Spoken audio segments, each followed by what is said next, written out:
Welcome to Foster career consultancy. आज हम फिर बात करने वाले हैं एमबीबीएस कोर्स के बारे में। हमने अपने लास्ट वीडियो में इसी टॉपिक को कवर किया था, जहां हमने बात की थी कि बच्चों को इंडिया में अगर एमबीबीएस गवर्नमेंट सीट नहीं मिलता है तो उसके बाद क्या ऑप्शन है, क्या करना चाहिए। उसके लिए हमने कुछ मेथोडोलॉजी दी थी कि कब उनको ये इवैल्यूएट कर लेना चाहिए कि हमें अल्टरनेट ऑप्शन को और देखना है, जैसे कि प्राइवेट कॉलेज या एमबीबीएस एडमिशन एब्रॉड। उसी सीरीज में आगे हम बात कर रहे हैं। उस मेथोडोलॉजी को हमने वहाँ डिस्कस कर लिया।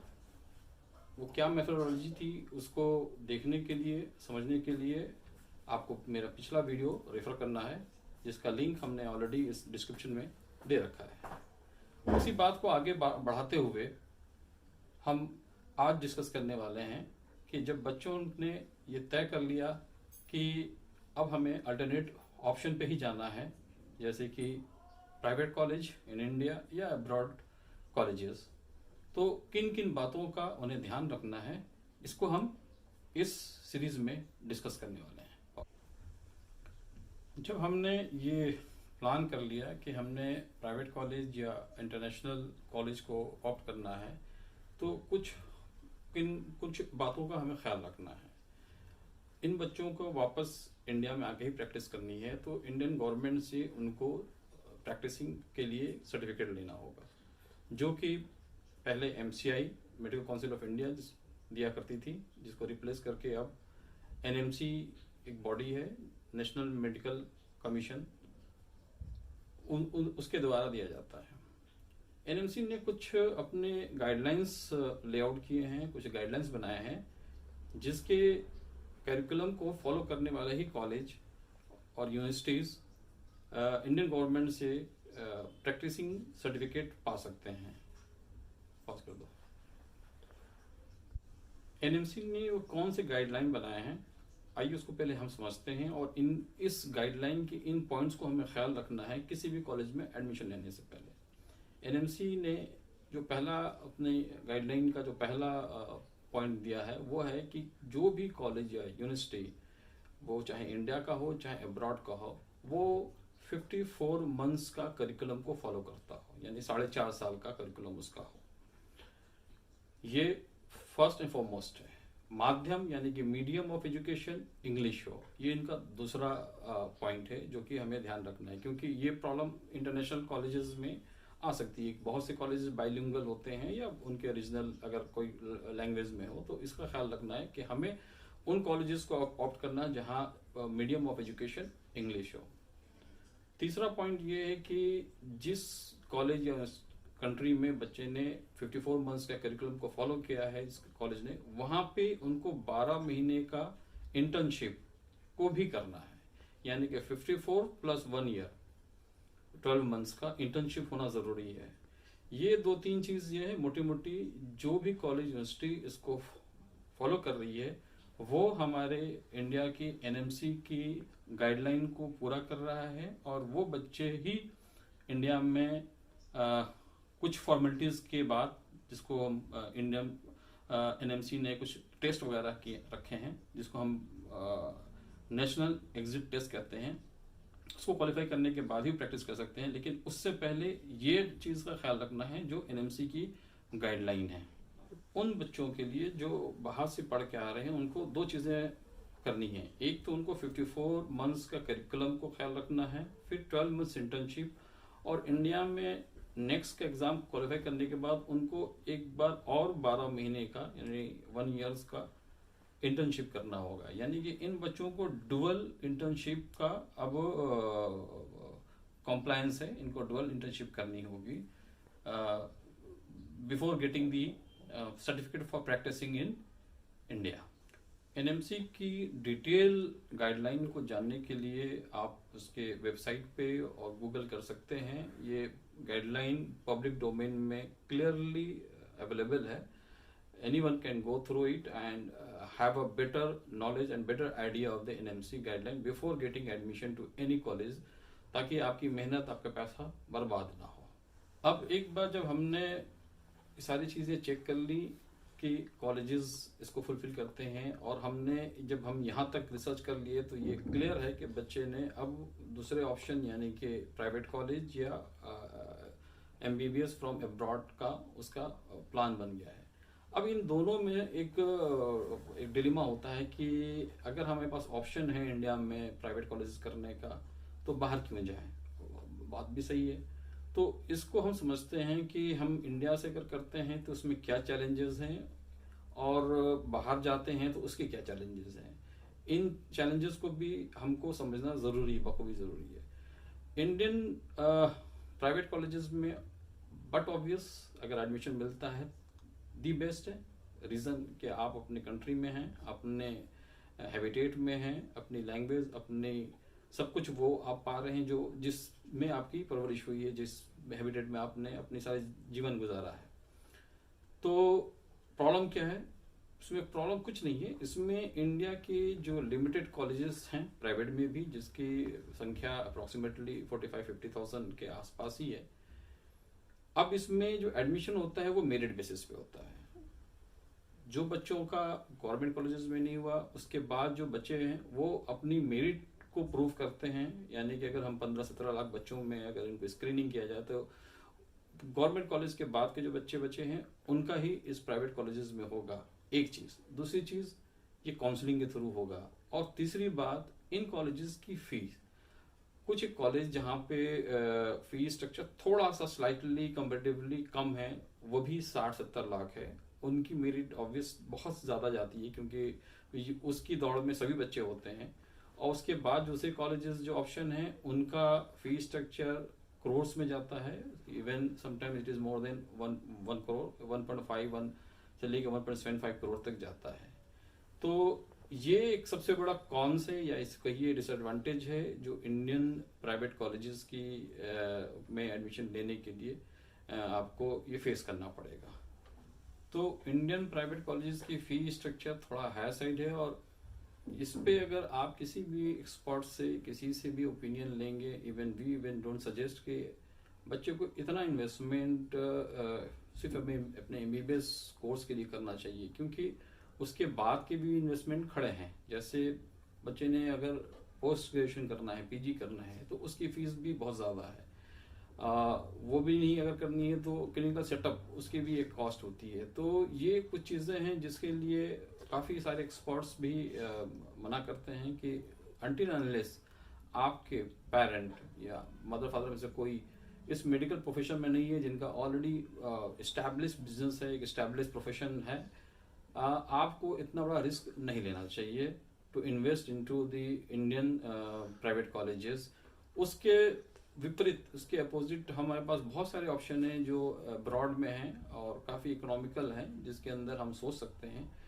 हम इन इंडियन कॉलेजेस और इन ब्रॉड कॉलेजेस को भी कवर करेंगे ग्रेजुअली। अभी हम डिस्कस करते हैं कि वो कौन कौन सी अपॉर्चुनिटीज अब्रॉड में हैं, वो कौन कौन सी कंट्रीज हैं पहले, और उन कंट्रीज में पढ़ने की अपने क्या मेरिट्स हैं, क्या डीमेरिट्स हैं, उसको हम आगे अपने इस वीडियो में डिस्कस करते हैं, समझते हैं, ताकि बच्चे को आगे डिसीजन लेने में और पेरेंट को भी डिसीजन लेने में आसानी होगा।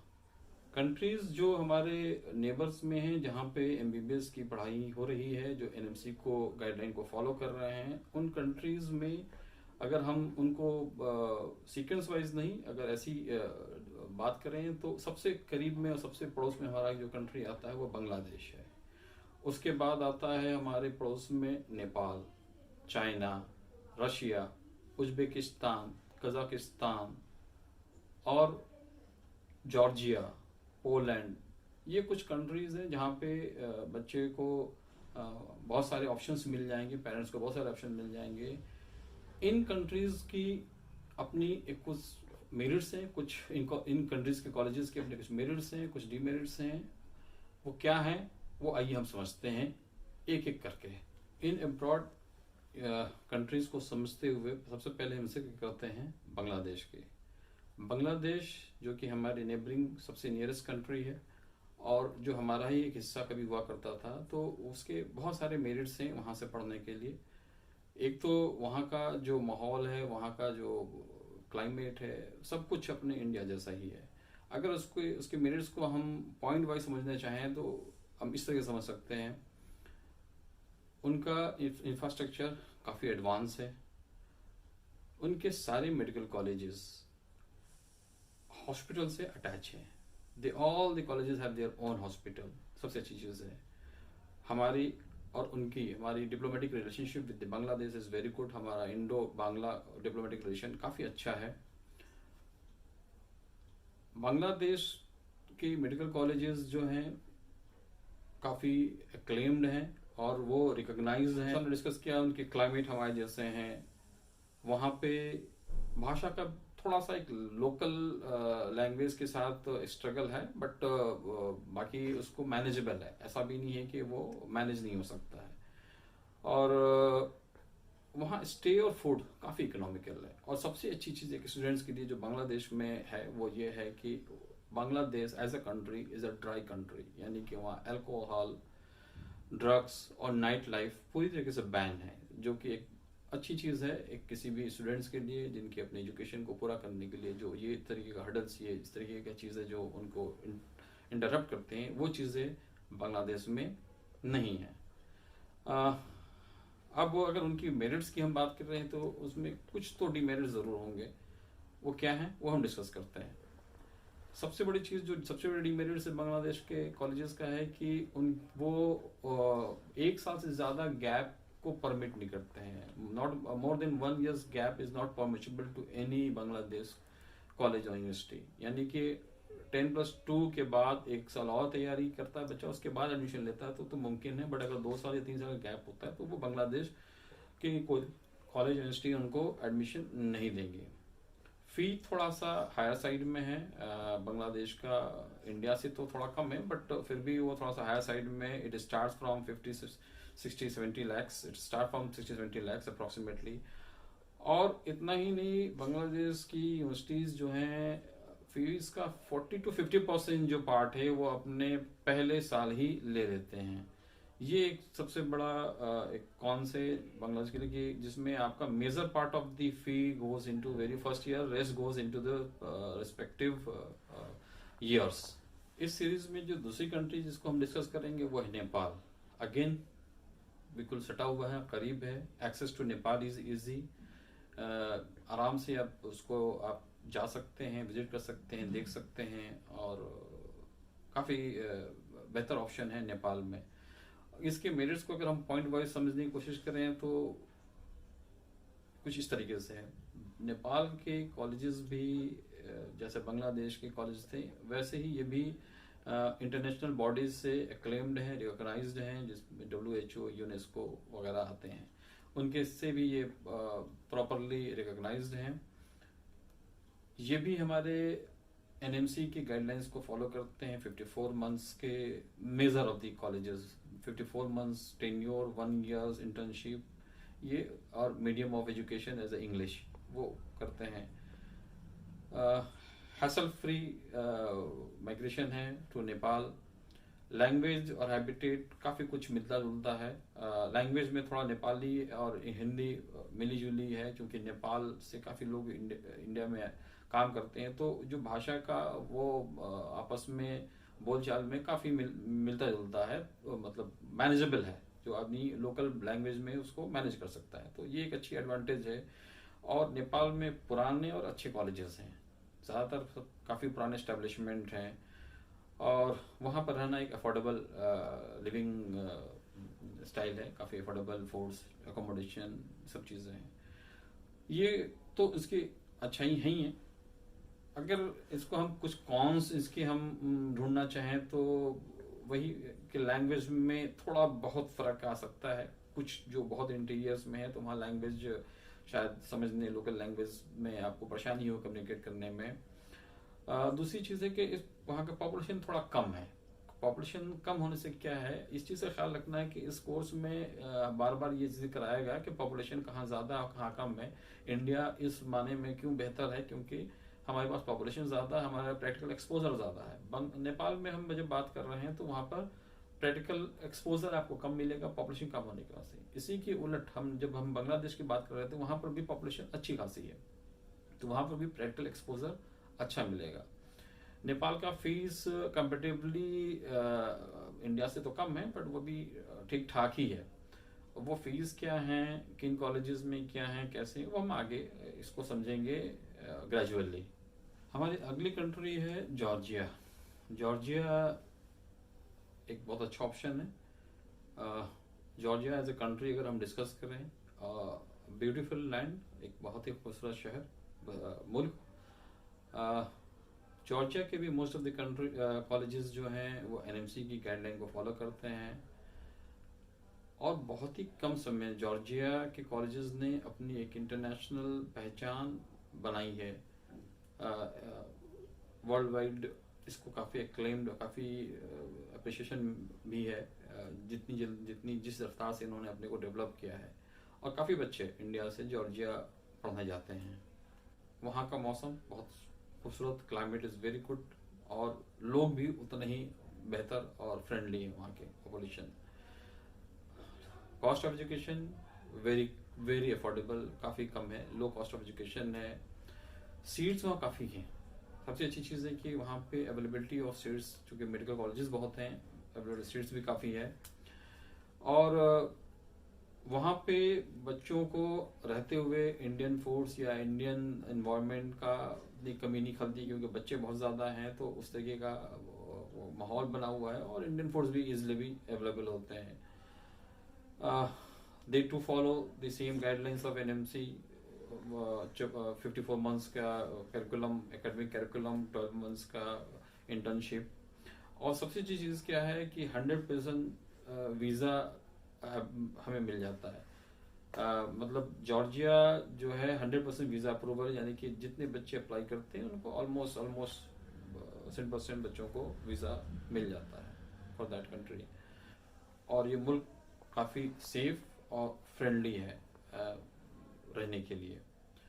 इसके कुछ कॉन्स पे हम बात करें कि इनके क्या डिसएडवांटेजेस हैं, तो बहुत ही सिमिलर सा डिसएडवांटेज आने वाले 2-4 कंट्रीज में हम डिस्कस करेंगे। वो है वहाँ का क्लाइमेट। वहाँ का जो क्लाइमेट है हमारे इंडिया से काफ़ी फ़र्क है, ठंड है, तो उन बच्चों के लिए जो थोड़ा कोल्ड सेंसिटिव है उनके लिए हो सकता है प्रॉब्लम, वरना ये बहुत बड़ा मेजर फ्लॉज नहीं है, मेजर कॉन्स नहीं है। बच्चे वहाँ रहते एकोमोडेट भी हो जाते हैं, उसको अडॉप्ट भी कर लेते हैं। तो एक ये चीज़ है कि थोड़ा ठंडा है, और वहाँ का जो कोर्स ड्यूरेशन है एनएमसी की गाइडलाइन को फॉलो करते हुए कुछ ज़्यादा ही है उससे आगे, यानी कि उनका कोर्स जो करिकुलम है वो 6 साल का है। तो एक ये है कि जो थोड़ा सा ज़्यादा उनका ड्यूरेशन है डिग्री का। वहाँ पे एक चीज़ और है कि गवर्नमेंट कॉलेजेस कम है, प्राइवेट एस्टेब्लिशमेंट ज़्यादा हैं, जो कि नए हैं, जैसा भी हमने डिस्कस किया, तो वो काफ़ी तेज़ी से इन्होंने अपने आप को डेवलप किया। तो ऑब्वियसली कि पिछले कुछ सालों में इन्होंने अपने को काफ़ी तेज़ इनरिच किया है एजुकेशनली और कल्चरली और इकोनॉमिकली, तो उसमें एस्टेब्लिशमेंट आपको नए मिलेंगे। और next country in the series is Kazakhstan. Again it's a very beautiful piece of land. यहाँ का हैबिटेट काफ़ी खूबसूरत है, काफ़ी अच्छा कंट्री है। इसके अगर एडवांटेजेस गिने जाएं तो ऑब्वियस एक चीज़ है कि इकोनॉमिकल, यहाँ की जो एजुकेशन है काफ़ी इकोनॉमिकल है, अफोर्डेबल है। यहाँ के अगर कॉलेजेस की हम बात करें तो 18-18.5 लाख से शुरू हो जाता है यहाँ पर आपकी कंप्लीट एमबीबीएस की डिग्री। कंट्री वाइज हम कॉलेज वाइज हम आगे डिस्कस करेंगे। यहाँ का खान पान में कोई प्रॉब्लम नहीं है। The students can get their Indian food very easily, क्योंकि काफ़ी बच्चे यहाँ जा रहे हैं, और एक तरीके से एजुकेशन टूरिज्म वहाँ काफ़ी फल फूल रहा है। तो खाने पीने की या रहने की कोई परेशानी नहीं है, और अफोर्डेबल है। सबसे अच्छी चीज़ है कि अफोर्डेबल है। एजुकेशन सिस्टम एक्सीलेंट है, और ये भी काफ़ी सेफ और पीसफुल जगह है बच्चों के लिए रहने के लिए for the entire tenure of their education. Disadvantage अगर हम बात करें तो सिमिलर सॉर्ट ऑफ मौसम थोड़ा ठंडा है वहाँ का। वहाँ का जो लैंग्वेज की इशू प्रॉब्लम आ सकती है, लोकल लैंग्वेज, दैट इज़ वहाँ का जो लोकल लैंग्वेज है कज़ाक्स है, जो कि थोड़ा नए बच्चों के लिए किसी भी अब्रॉड जाने में उनको तो वहाँ की लैंग्वेज में थोड़ा बहुत एडजस्टमेंट करना होगा, उसको सीखना होगा, समझना होगा। ग्रेजुएटली, लेकिन अच्छी बात ये है कि वहाँ पे कजाक्स के साथ साथ इंग्लिश का भी ब्लेंडिंग होता है लोकल कम्युनिकेशन में, तो वो इशू नहीं होगा, ठीक है। एंड ये भी इसके यहाँ पर भी more of the new establishment हैं, क्योंकि ये भी पिछले कुछ सालों में अपने को काफ़ी डेवलप किया है, और ख़ासतौर से मेडिकल साइंस के अंदर, तो ये इनका भी इस्टेब्लिशमेंट बहुत कुछ नए हैं। अगला कंट्री है उज़्बेकिस्तान। उज़्बेकिस्तान के जो प्रॉस हम डिस्कस करें, as a country has good number of government colleges and university. सबसे अच्छी चीज़ है यहाँ पर गवर्नमेंट कॉलेज यूनिवर्सिटी सबसे अच्छे नंबर में है, अच्छी क्वांटिटी में है। Medium of study is again English, जो कि एनएमसी की गाइडलाइन को फुलफिल करता है। और उज़्बेकिस्तान में एमबीबीएस का कोर्स 5 साल का है। This is only also very good thing. Cost of study undoubtedly काफ़ी अफोर्डेबल है, और ये भी 18-19 लाख में यहाँ पर भी एडमिशन मिल जाता है। यहाँ पर भी सेफ्टी और सिक्योरिटी का कोई कंसर्न नहीं है। It's again peaceful land where the students for the entire duration enjoy their stay. इसकी अगर हम डीमेरिट्स की बात करेंगे तो इसमें भी वही डिसएडवांटेजेस या कॉन्स की बात करें तो वही क्लाइमेट की प्रॉब्लम है, जो कि ठंडा, वो भी एक ठंडा जगह है, और जिन बच्चों को इन चीज़ों से फर्क नहीं पड़ता है तो ये कोई भी कॉन्स नहीं है, प्रॉस ही पॉस हैं to get admission into Uzbekistan. अब इस सीरीज में अगली कंट्री को हम डिस्कस करने आ रहे हैं, वो है रशिया। रशिया जो हमेशा से एजुकेशन या एमबीबीएस अब्रॉड के लिस्ट में हमेशा से ऊपर रहा है। रशिया नो डाउट इसके एस्टेब्लिशमेंट भी काफ़ी पुराने हैं, और रशिया एज अ कंट्री एक डेवलप कंट्री है। इसके एजुकेशन सिस्टम जो है एडवांस हैं, एक्सेलेंट है, और रशिया के ज़्यादातर कॉलेजेस एनएमसी की गाइडलाइंस को फुलफिल करते हैं। अगर हम इनकी एज अ कंट्री डिस्कस करें कि रशिया की लिटरेसी रेट 99.6% है वर्ल्ड में, तो ये भी एक रशिया को एक को और कंट्री से अपने को एक अलग खड़ा करता है। एजुकेशन सिस्टम जैसा हमने डिस्कस किया एक्सीलेंट है, और fee structure very very affordable, काफ़ी रीजनेबल फी स्ट्रक्चर है। यहाँ पे एडमिशन आपको 16-17 लाख से में आपकी एमबीबीएस की पढ़ाई पूरी हो जाती है। They to also follow the NMC guideline as well. They are also recognized by WHO, UNESCO, and many other international bodies. इनका एक ग्लोबल रिकॉग्निशन है। रशिया स्टूडेंट्स गेट अच्छी चीज़ और है, रशियन यूनिवर्सिटीज़ जो है बच्चों को, इंटरनेशनल बच्चों को स्कॉलरशिप अर्न करने का भी अपॉर्चुनिटी देती है। So the capable students can earn their fee over there, means they can get a good scholarship and अपने स्कॉलरशिप से अपनी पढ़ाई को सपोर्ट कर सकते हैं। तो ये एक अच्छी चीज़ है जो रशिया के अंदर देखी गई है। The only disadvantage in Russia, अगर हम छोटी मोटी चीज़ों को नज़रअंदाज भी कर दें, और नज़रअंदाज ऐसा कुछ है भी नहीं, तो वो है अगेन वहाँ का क्लाइमेट जो काफ़ी एक्सट्रीम, काफ़ी ज़्यादा है। और रशिया टेरिटरी को हम अगर नॉर्दर्न और साउदर्न में डिवाइड करें तो सदर्न एरिया कुछ ज़्यादा ही ठंडा है। तो बच्चों को एडमिशन लेते समय ख्याल रखना है कि which part of the Russia they are getting the admission, और वहाँ का एक क्लाइमेट और वहाँ का जो टेम्परेचर है थ्रू आउट द ईयर वो देखें, समझें, और उसको टॉलरेट करने की उनकी कैपेसिटी क्या है हर इंडिविजुअल आप खुद जानता है। और एनीवे इन कंट्रीज में जो भी हमने अभी डिस्कस किया, वहाँ क्लाइमेट का तो चैलेंज रहेगा ही, और बच्चे को सारे बच्चे जानने के बाद वो यूज टू हो जाते हैं, अडॉप्ट कर लेते हैं, ऐसा कोई इशू नहीं है।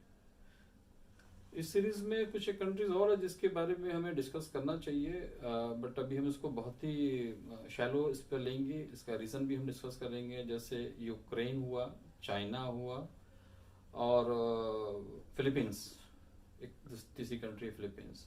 इसके रीज़न क्या है? यूक्रेन, एवरीबडी नोज कि अभी जो इनके रशिया के साथ वार चल रहा है, जिसकी वजह से काफ़ी डिस्टर्ब है वो कंट्री।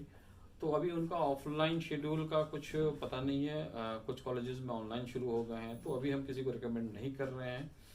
बाकी आने वाले टाइम में जैसे ही वो स्टेबल होगा तो वी विल रिकमेंड, और हम उसका अपडेट्स देते रहेंगे। दूसरी कंट्री है फिलीपींस। फिलीपींस के ज़्यादातर कॉलेजेस में ये प्रॉब्लम है कि they don't follow that NMC norm, जो 54 मंथ्स का उनका जो नॉर्म्स है करिकुलम का, वो कई जगह फुलफिल नहीं हो पाता है मोस्ट ऑफ द कॉलेजेस में। तो उसको भी अभी हम उसको इस लिस्ट से हटा रहे हैं। और तीसरा कंट्री है जो हमारे बिल्कुल पड़ोस में है, चाइना, जिसका सब कुछ अच्छा है। वहाँ का जो एजुकेशन सिस्टम है काफ़ी एक्सीलेंट है, काफ़ी एंशियंट है, काफ़ी पुराना है। और बावजूद इसके अभी हम उसको लिस्ट में नहीं ऐड कर रहे हैं, क्योंकि अभी हमारे इंडो चाइना रिलेशनशिप में काफ़ी दरारें आ चुकी हैं, जिसकी वजह से अभी चाइना वीज़ा देने में काफ़ी परेशानी पैदा कर रहा है। तो अभी वीज़ा अप्रूवल ज़ीरो के है करीब करीब। तो इसलिए अभी हम चाइना को और फिलीपींस को और यूक्रेन को इस लिस्ट में नहीं रखते हैं। आगे हम इन कंट्रीज के अंदर पाए जाने वाले जितने भी अच्छे कॉलेजेस और यूनिवर्सिटीज़ है उसको हम डिस्कस करेंगे ग्रेजुअली। उनके टेंटेटिव फी स्ट्रक्चर को डिस्कस करेंगे। इन सब चीज़ों को जानने के लिए बने रहिए हमारे साथ, और हमारे अगले वीडियो का इंतज़ार कीजिए। उसके अंदर हम काफ़ी डिटेल में एक एक कॉलेज, जितने भी कॉलेज हम कवर कर पाएँ और जो भी हमारे फाइंडिंग्स में एनएमसी को फुलफिल करते हैं उन्हीं को हम कवर करेंगे। उन कॉलेजेस का एक टेंटेटिव प्राइस और उसके लोकेशन, वो सारी चीज़ें हम आपसे डिस्कस करेंगे। Till then, bye bye, take care and have a nice day. Thank you.